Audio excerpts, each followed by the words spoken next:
की एक अलामत थे। वो जब से बाहर, हुकूमत ने जब से उनको बाहर भिजवाया है, वो वहाँ जाकर भी हुकूमत के लिए एक खौफ की अलामत है।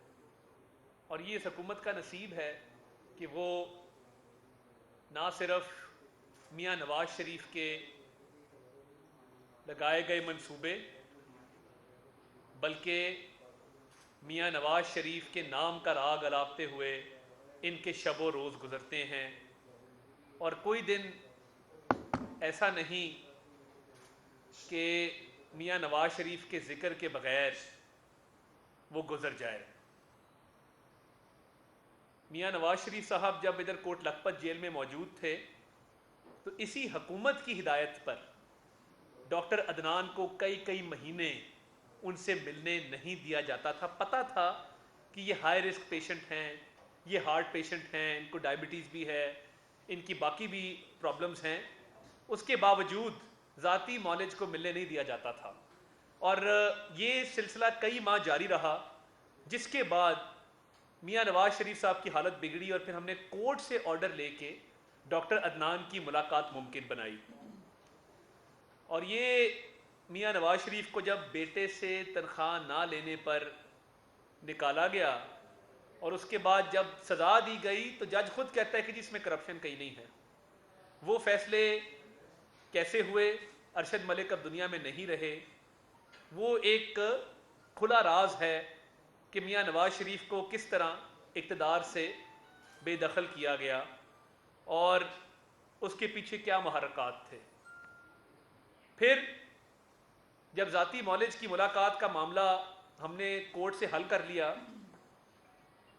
तो कोर्ट लखपत में मियाँ नवाज शरीफ कैद हैं और नैब रातों रात उनको कोर्ट लखपत से गिरफ्तार कर लेता है और इसी शहर लाहौर में उनको कोर्ट लखपत जेल लाहौर से नैब ऑफिस ठोकर न्याज बेग शिफ्ट कर दिया जाता है। मैं पूछना ये चाहता हूं कि मियाँ नवाज शरीफ साहब को जब चौधरी शुगर मिल के केस में गिरफ्तार किया गया, तो क्या मियाँ नवाज शरीफ साहब चौधरी शुगर मिल के सीईओ थे, या उसके मैनेजिंग डायरेक्टर थे, या उसके चीफ फाइनेंशियल ऑफिसर थे? तो ये पहले मरियम नवाज शरीफ को वालिद के सामने कोर्ट लखपत से गिरफ्तार कर लेना चौधरी शुगर मिल केस, जिसमें है ही कुछ नहीं। उसके बाद मियाँ नवाज शरीफ की गिरफ्तारी डाल के उनको एक जेल से दूसरे आप अकूबत खाने में ले गए, तो इसके पीछे क्या महरक़ात थे? और जब मियाँ नवाज शरीफ साहब की एक रात हालत बिगड़ी, तब मियाँ नवाज शरीफ नैब की तहवील में थे, जिस्मानी रिमांड पर नैब के पास ठोकर न्याज बेग पर मौजूद थे। अब जब उनके ब्लड टेस्ट रूटीन के मुताबिक करवाए गए, हमने तो नहीं करवाए, उनका पहला blood test National Accountability Bureau Lahore के डीजी सलीम शहजाद साहब ने करवाया। वो आज भी इधर लाहौर में ही पोस्टेड हैं, उनसे पता करवाया जा सकता है कि जब मियाँ नवाज शरीफ का पहला ब्लड टेस्ट हुआ, वो नैब ने करवाया या हमने करवाया? और जब उस ब्लड टेस्ट में उनका प्लेटलेट काउंट लो आया, तो ये बड़ी एक दिलचस्प कहानी है। नैब के अफसरान और डीजी साहब मियाँ नवाज शरीफ के सेल में गए और उन्हें कहा कि जी आपकी तबीयत ठीक नहीं है, हमने ब्लड टेस्ट कराया, आपका प्लेटलेट काउंट ख़तरनाक हद तक लो आया है, हम आपको अस्पताल शिफ्ट करना चाहते हैं। उन्होंने कहा जी मैं कैदी हूँ, रात का बहुत ये लेट पहर हो गया है, तो मैं सोने लगा हूँ, मैं सुबह जब उठूँगा तब देखेंगे कि हॉस्पिटल जाना है कि नहीं जाना। इमरजेंसी डिक्लेयर की गई। नैब के हुकाम ने सर्विसेज हॉस्पिटल लाहौर, जो कि हुकूमत पंजाब का हस्पताल है, उससे राब्ता कायम किया और इमरजेंसी डिक्लेयर करके एम्बुलेंस बुलवा के मियाँ नवाज शरीफ को नैब ऑफिस लाहौर से सर्विसेज हॉस्पिटल शिफ्ट किया गया। जब सर्विसेज हॉस्पिटल शिफ्ट किया गया, तो तब भी वो हुकूमत पंजाब और नैब की जॉइंट कस्टडी में थे। मैं क्योंकि मेरे बहुत सारे अयाम वहाँ हॉस्पिटल में उनके साथ गुजरे, जब वो हॉस्पिटल आए और जब वो एयरपोर्ट से लंदन रवाना हुए, मैं एक एक पल हॉस्पिटल में मौजूद था। तो नैब में उनकी हालत बिगड़ती है, नैब का डीजी उनका ब्लड टेस्ट कराता है, प्लेटलेट्स की तादाद कम आती है, वो उनको नैब की हेडक्वार्टर से शिफ्ट करता है सर्विसेज हॉस्पिटल, जहां वो पंजाब हुकूमत की तहवील में है, और बाहर नैब के 2 अफसर बैठे हैं। अब नैब और गवर्नमेंट ऑफ पंजाब की जॉइंट कस्टडी है, जिसमें उनकी हालत मजीद बिगड़ती है। 11 सीनियर तरीन मेडिकल प्रोफेशनल्स जो कि सारे सरकारी मुलाजिम हैं, उन पे मुश्तमिल मेडिकल बोर्ड बनता है, और एक एक्सपर्ट को कराची से बुलवाया जाता है, ताहिर शमसी साहब को, जो कि उस बीमारी के एक जाने माने एक्सपर्ट हैं। हुकूमती वज़रा, हुकूमती ओहदेदारान वो रोज़ प्रेस कॉन्फ्रेंस करते हैं और कहते हैं कि जी मियाँ नवाज शरीफ की हालत बिगड़ रही है। इस दौरान मियाँ नवाज शरीफ की बेल होती है लाहौर हाई कोर्ट से चौधरी शुगर मिल के केस में, और नैब की कस्टडी ख़त्म हो जाती है, और साथ ही कस्टडी शुरू होती है जेल हुकाम की, क्योंकि उनको कोट लखपत की कस्टडी में दिया गया था। तो अब जेल के हुकाम बैठे हैं और सरकारी अफसरान हैं और पंजाब हुकूमत है। पंजाब हुकूमत रोज़ ये कहती है जी अब इतना प्लेटलेट काउंट हो गया, अब इससे भी मजीद गिर गया, इनका इलाज यहाँ मुमकिन नहीं है, और इनका इलाज जो है वो बाहर ही हो सकता है। ये हमने नहीं कहा, ये हुकूमत पंजाब के सीनियर तरीन लोगों की प्रेस कॉन्फ्रेंसिस में इस बात का जिक्र आया। अब जब हुकूमत पंजाब ये बात कर रही है तो वो किसी मेडिकल एविडेंस की बुनियाद पे कर रही होगी। इसको फिर मामले को पेचीदा किया गया, हम इस्लामाबाद हाई कोर्ट गए, हम लाहौर हाई कोर्ट गए, और फिर कोर्ट ऑर्डर के तहत कोर्ट ने कहा जी हम मोडेलिटीज तय करेंगे, आपको आसिफ सईद खोसा साहब की स्टेटमेंट याद होगी। इजाजत हुकूमत ने दी है, कोर्ट ने मोडेलिटीज तय की हैं। तो अब हुकूमत को किस बात का पछतावा है कि उनके सियासत का महवर ही मियाँ नवाज शरीफ है। दिन रात वो यहाँ पे थे, वो खौफ की अलामत थे इनके लिए जेल में, वो बाहर गए हैं, वो खौफ की अलामत है। आप मियाँ नवाज शरीफ, मियाँ नवाज शरीफ, मियाँ शहबाज शरीफ सारा दिन राग लापते हैं। तो आज कुछ सवालात शहबाज गिल ने किए हैं, मैं आपको जवाब देता हूँ। उसने पूछा है कि ये चोरी करने वाला प्राइम मिनिस्टर कौन है। उसका जवाब है वो selected prime minister Imran Khan है, जिसने इस मुल्क में बदतरीन चोरी की है और डाके डाले हैं, जो 400 कनाल के बनी गाला के महल में रहता है मगर उसका जराए आमदन कोई नहीं है, जो गरीब की झोंपड़ी तो गिरा देता है इंक्रोचमेंट के नाम पे, मगर अपने 400 कनाल के महल को साजबाज के साथ रेगुलराइज करवाता है, जो आटा भी खा गया है और उसकी एटीएम ने जेबें भरी हैं। आज गरीब अवाम का आटा महंगा है तो आटा चोरी भी इमरान खान ने की है। चीनी आज 100 रुपए है तो चीनी चोरी भी अपने ही वुजरा के जरिए इमरान खान ने की है। बिजली आज महंगी है तो आज इमरान खान का नदीम बाबर कहां पे है, आज उसकी चोरी की वजह से आज बिजली महंगी है। एलएनजी आपने महंगी तरीन अभी पीछे खरीदी है, और ना सिर्फ ये, आपने गरीब की रोटी उसके मुंह से छीन ली है। ये है तारीख का बदतरीन करप्ट हुक्मरान सिलेक्टेड इमरान खान, जो कि ना सिर्फ छोटी मोटी चोरी नहीं की, इसने डाके डाले हैं, मरीजों की दवाइयां तक नहीं छोड़ी। आमिर कियानी कौन है जिसने करोड़ों रुपए का गबन किया, आज अद्वियात कई 100 गुना महंगी हैं। रिंग रोड पे सांप सूंघा हुआ है, नैब को नजर नहीं आता कि रिंग रोड के ऊपर आपने कमिश्नर को बंद कर दिया तो जुल्फी बुखारी, सरवर खान और शेख रशीद दंदनाते फिरते हैं, अरबों रुपए का गबन है। और जहां एहतसाब की बात आती है तो मेरी बात कान खोल के सुन लें, ये जो 27 अरब रुपया ब्रॉड शीट को बार आपने अदा किया है ना, वो टैक्स पेयर की जेब से गया है 27 अरब रुपया, उसका हिसाब किसने देना है? आप देंगे। वो भी डाका आपने डाला और वो भी आपने गरीब आवाम की जेब पे डाला। तो बात यह है कि मियां नवाज शरीफ जब उन्हें डॉक्टर्स डिक्लेयर करेंगे कि वो फिट हैं, वो वापस आएंगे, और वो कानूनी तौर पे, मैं बिल्कुल वाजे कर दूं, कानूनी तौर पे बरतानिया में मुकीम है। होम डिपार्टमेंट ने जो तौसी नहीं की उसका अगला स्टेप ट्राइब्यूनल है। ट्राइब्यूनल में ये केस चलेगा जहां पे हम मेरिट्स पे अपने दलाइल देंगे, और ना सिर्फ ये, ट्राइब्यूनल के बाद हमें एक और हक हासिल है कि उसके बाद एक अपर ट्राइब्यूनल है इमिग्रेशन का, हम अपर ट्राइब्यूनल के पास भी जा सकते हैं अगर जरूरत पड़े तो ये दिन रात जो अब राग अलापा जा रहा है, मैं इनको बिल्कुल क्लियर बता दूं कि आपके शोर मचाने से, आप पिछले 3 साल से शोर मचा रहे हैं। मियां नवाज शरीफ साहब को आपने भेजा है, अब थोड़ा इंतजार करें, वो आएंगे, क्योंकि वहां पे वो अपना इलाज भी करवा रहे हैं और आपका इलाज भी भरपूर कर रहे हैं। और मैंने गुज़िश्ता हफ्ते उनकी medical report Lahore high court के रूबरू, जो कि हम पाबंद हैं अंडरटेकिंग के मुताबिक, वो मैंने करवाई है, वो मैं करवाता रहूँगा। कोविड की वजह से जो अस्पताल बंद थे वो अब खुल गए हैं, उनका इलाज मुआवजे का सिलसिला वहाँ पे जारी है। और ये कोई दलील नहीं है कि जी वो कॉफ़ी क्यों पीते हैं। भाई आपको अगर उनकी कॉफ़ी से तकलीफ होती है तो एक की जगह 2 कप पिया करेंगे आपको दिखाने के लिए। आपको अगर उनकी पोलो मैच देखने पे तकलीफ है तो मैं उनसे गुजारिश करूंगा कि हर हफ्ते पोलो मैच देखा करें जाके।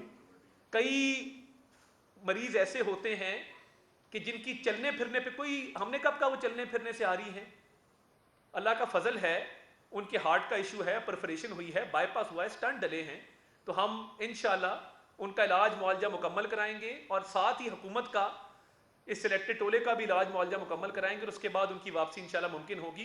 कानूनी हक हमारे पास हासिल है, वो हम एक्सरसाइज कर रहे हैं और वो हम हक हासिल हमें ना सिर्फ अभी कानूनी तौर पर रहने की इजाज़त है, उसके आगे भी हमें पूरी इजाज़त है कि हम ट्राइब्यूनल के पास जाएं। तब तक हुकूमत पाकिस्तान से जो हो सकता है कर लें, मियाँ नवाज शरीफ इलाज कराए बगैर वापस नहीं आए। भाई ये बताएं, एक मिनट, मैं सिर्फ बहुत जल्दी से सिर्फ 2-3 बातें, बहुत सारी बातें अता ने कर ली। पहली तो बात यह है कि लोगों की ज़िंदगी पर, लोगों की सेहत पर सियासत करना ये कोई नया आज नहीं हो रहा। इमरान खान सारी ज़िंदगी जिसने अपनी वालदा की बीमारी पे फ़ंड रेजिंग करता रहा, जो अपनी वालदा के कैंसर को बेचता रहा, और वही इमरान खान जो है जिसने पॉलिटिक्स में आने के लिए वो कैंसर हॉस्पिटल और अपनी वालदा साहिबा का नाम इस्तेमाल किया, वो आज लोगों की सेहत पे सियासत करता भी है और करवाता भी है। और कल से छोड़े हुए हैं तमाम तर्जमान जो हैं, वो बेचारे हलकान हुए फिर रहे हैं, उनको समझ नहीं आ रही, वो इधर टक्कर मारे उधर टक्कर मारे, कहाँ जाएं। और एक दिन पहले अभी वज़ीर दाखिला जो पाकिस्तान का है, उसने बाकायदा तौर पर ये कहा कि जी हम जो है वो नहीं ला सकते नवाज शरीफ साहब को, और हो सकता। अब ये एक मेडिकल ग्राउंड की बात थी जिसके ऊपर ये खामखा में बगले बजा रहे हैं और वो कर रहे हैं। नवाज शरीफ साहब इस मुल्क की सियासत की एक हकीकत है, और वो हकीकत, इससे बड़ी और हकीकत क्या होगी कि इमरान खान कैबिनेट में बैठे तो नवाज शरीफ, ज़ाती दोस्तों में बैठे तो नवाज शरीफ, अपने घर में जाके चिल्ले में बैठे तो नवाज शरीफ, हर जगह पर उसको सिर्फ और सिर्फ नवाज शरीफ और उनकी फिक्र रहती है। नवाज शरीफ तब भी पैरों पर चलकर जो है वो अस्पताल गए थे जब उनके प्लेटलेट्स बहुत गिर गए थे। नवाज शरीफ तब भी पैरों पर चलकर जो है हवाई जहाज पर चढ़े थे जब खुद जो है रेड कार्पेट देकर जो है हुकूमत ने हाथों हाथ उनको बाहर भेजा था, तरले किए थे। और ये याद रखा जाए कि नवाज शरीफ साहब बाहर जाने के लिए तैयार नहीं थे, बाकायदा उनकी फैमिली को, उनकी वालदा साहिबा को इस मामले पर उनको जो है मनाने के लिए जो है वो इंगेज किया गया ताकि उनको भेजा जा सके। नवाज शरीफ साहब का मुल्क है पाकिस्तान, उनको यहाँ वापस आना है हर सूरत हाल के अंदर, और लेकिन अपना इलाज मुकम्मल कराए बगैर इमरान खान के बुग़्ज़ और हसद की भेंट चढ़ने के लिए नवाज शरीफ साहब को यहाँ बुलाया नहीं जा सकता कि आप अपना इलाज छोड़ दें, इमरान खान के बुग़्ज़ और हसद का आके शिकार हो जाएं। ये नहीं हो सकता। लीडर ना घरों में बैठ के बनते हैं, ना चिल्लों से बनते हैं, ना तवीज़ों गड्ढों से बनते हैं। लीडर जो है वो सालों में पैदा होते हैं, और वो कौमों की ज़िंदगी में बहुत सारे लीडर्स ऐसे ठोक से नहीं आ जाते, क्योंकि ये ठोक के हिसाब से आए हैं, इनको पता नहीं है लीडर बनते कैसे हैं, और उनकी ज़िंदगी उतनी ही इम्पॉर्टेंट है जितनी ज़िंदगी किसी एक मुल्क के लीडर के लिए इम्पॉर्टेंट हो सकती है। सो इसलिए इमरान खान साहब पहले तो ये जो उनके तर्जमान हलकान हुए फिर रहे हैं, या तो फैसल सुल्तान से इस्तीफ़ा लें, यास्मीन राशिद को सैक करें, और इमरान खान खुद कौम से माफ़ी मांगे कि उसने झूठ बोला, वो गलत फहमी का शिकार हुआ, या वो वज़ीर आज़म होते हुए, इस आदमी को इतना मालूम नहीं है, इसके तर्जुमानों को मालूम नहीं है कि वो वज़ीर आज़म है। और वज़ीर आज़म ने अगर खुद पूरी कैबिनेट समेत इजाज़त दी है तो पहले अपने गिरबानों में झांको, इस्तीफ़ा देके घर जाओ, फिर नवाज शरीफ साहब की सेहत पर या उनको पाकिस्तान जो है वो बुलाने के बारे में बात करो। पाकिस्तान नवाज शरीफ को बुलाने की बड़ी फिक्र है। और अभी जो कल परसों हुआ है कि बरतानिया के अंदर जिन ओवरसीज़ के पैसों पे आप नाचते हैं सारा दिन, जिन ओवरसीज़ के पैसों के ऊपर जो मुल्क में आकर आपका ज़र मुबादला बढ़ाते हैं, उनके ऊपर जो है वो आपको बगले बजाने से फुर्सत नहीं मिलती। इंडिया वो खुद, उन्होंने कहा फेटस पे हमने हराया पाकिस्तान को, उन्होंने हरा के दिखाया, ग्रे लिस्ट में रखवाया। अब इंडिया जो है सबसे ज़्यादा कोरोना केसेस होने के बावजूद, सबसे ज़्यादा जो है वो कैजुअलिटीज़ होने के बावजूद उसको जो है वो अंबर लिस्ट में डाल दिया जाता है, और पाकिस्तानी जो है उनकी क्वारंटीन की जो कीमत है होटलों की, वो भी 2 गुना कर दी जाती है, और पाकिस्तान का कोई वाली वारस नहीं है। ये कोई फिक्र नहीं है कि पाकिस्तानी जो है वो कैसे रुल रहे हैं, उनके साथ क्या करना है, बाइडन फ़ोन नहीं करता। अब इसका गुस्सा नवाज शरीफ पे क्यों उतारते हैं? अगर आपको बाइडन फ़ोन नहीं करता तो इसमें नवाज शरीफ साहब का कोई, यकीन मानिए नवाज शरीफ साहब ने नहीं मना किया, और बाइडन साहब जो है वो यकीनन अगर नवाज शरीफ साहब से पूछते तो नवाज शरीफ साहब कभी मना ना करते कि आप उनको फ़ोन ना करें। सो वो फ़ोन का गुस्सा जो है इधर उधर निकालने की ज़रूरत नहीं है। और वो एक हमारी बाजी हैं, वो जो है वो सुबह सुबह एक ट्वीट फरमा लेती हैं अपने ज़िल्ले तबाही को खुश करने के लिए, और आज वो बाजी भी नहीं मिल रही।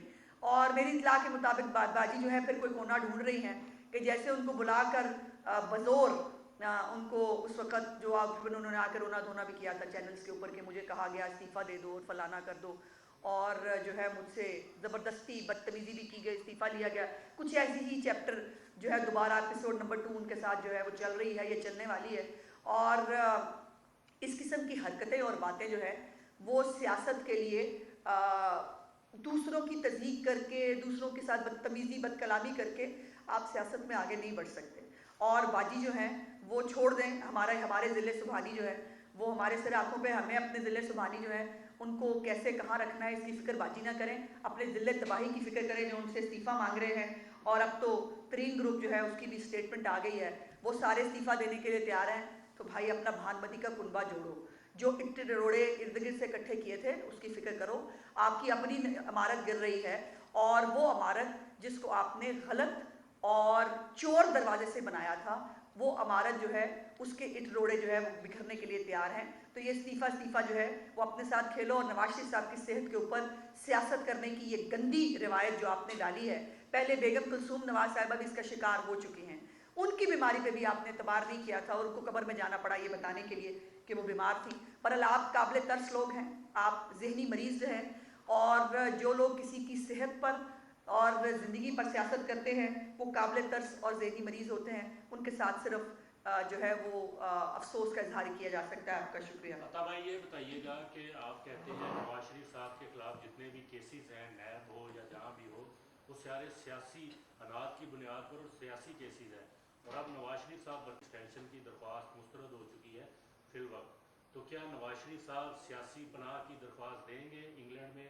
अपने इस सियासी बुग़्ज़ से या इनके सियासी इंतकाम से बचने के लिए? देखिए, अभी जो तौसीह नहीं की गई उसके नतीजे में हमारे पास 2 लीगल फोरम्स मौजूद हैं, और वो हम बिल्कुल मेरिट के ऊपर अपना केस वहाँ आर्ग्यू करेंगे। और जो इमिग्रेशन ट्राइब्यूनल है, फिर अपर ट्राइब्यूनल है, तो अभी तो हम अपने फोरम्स एग्जॉस्ट करेंगे और कानूनी मुशावरत होती रहेगी।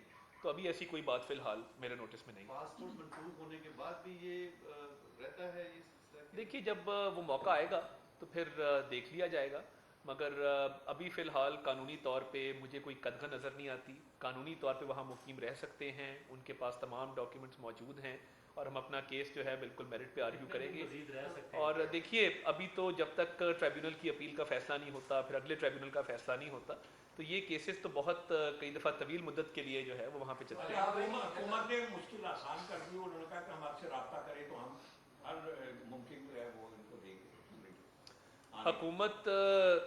हुकूमत को देखिए, उनको अपनी फ़िक्र करनी चाहिए, इनके दिन गिने जा चुके हैं, तो ये हो सकता है आने वाले वक्तों में हमारे से खुद रब्ता करें। ये बताइएगा कि तस्वीर है जो मंसूख की गई है बरतानिया की जानिब से, लगता है कि वो मियाँ साहब को रखना नहीं चाहते बरतानिया में, और मियाँ साहब बजीद है वहाँ पर रहने के लिए, ऐसा क्यों तासुर जा रहा है? नहीं, ऐसा तासुर नहीं है मेरा ख्याल है। देखिए, पहली बात तो ये है कि जब इस तरह का कोई मामला होता है तो टेक्निकलिटीज़ भी इन्वॉल्व होती हैं। हम बहुत सारे लोगों को जानते हैं कि जिनके डॉक्यूमेंट्स में कोई थोड़ा सा भी फ़र्क आ जाए तो वो मामला जो है वो इल्तवा का शिकार हो जाता है, और वो फिर मामला ठीक तरीके से आगे चल नहीं पाता। तो मेरा नहीं ख्याल कि ऐसी कोई बात है कि वो रखना नहीं चाहते।